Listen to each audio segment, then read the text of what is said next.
The cold metal of a folding chair chills my back in stark contrast to a glowing fire that crackles in the fireplace to my right. I am sitting in a room with 15 other kids, ranging in age from 8-year-old me to those in their later teens. This is the one class that we all share. The first of the morning, held right in the living room of our house before we head to the training house. It's called the Three Eternal Destinies, but we call it 3ED.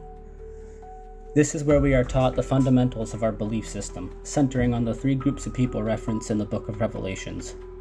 The holy, who we believe we are as God's chosen people, and the bride of the Messiah. The righteous, the good people of the world throughout history who had led good lives but had never had the opportunity to be saved and made holy.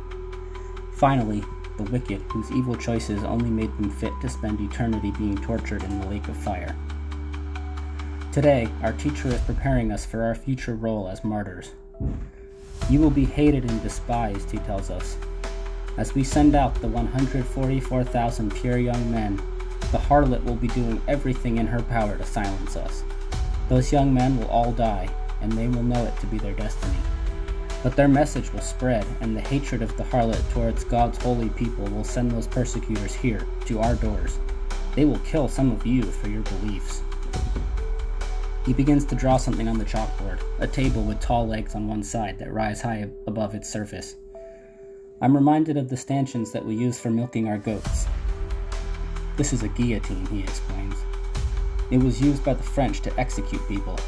It hasn't been used in a very long time, but they will bring it back for you. You will be made to lay down here.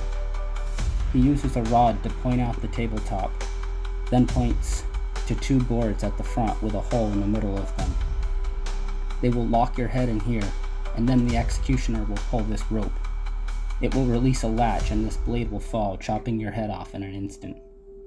My stomach rolls and I feel cold heat at the base of my neck. It gets worse. The brain doesn't die immediately. He draws as he speaks, depicting a severed head falling with a red marker to indicate spurting blood. As your head falls into the collection basket, you will have just enough time to know that you were beheaded for Yeshua, and you will know you have fulfilled your purpose in this life. I can't outrun the panic.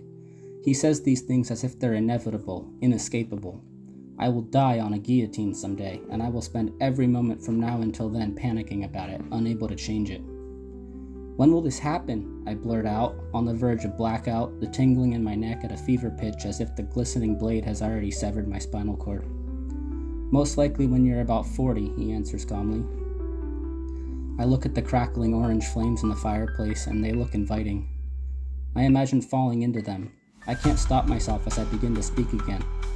I'd rather die in a fire, I say, with a voice that started to tremble. I hear the low murmur of under-the-breath laughter from the older voice behind me, and my teacher scoffs. No, he tells me. Fire is a slow and torturous way to go. This is quick and virtually painless. I know that. It's common sense that a quick death is preferable to a slow and painful one, and perhaps the promise of the guillotine should have been a comfort. But despite my young age, I was already thinking past the face value of my eventual execution.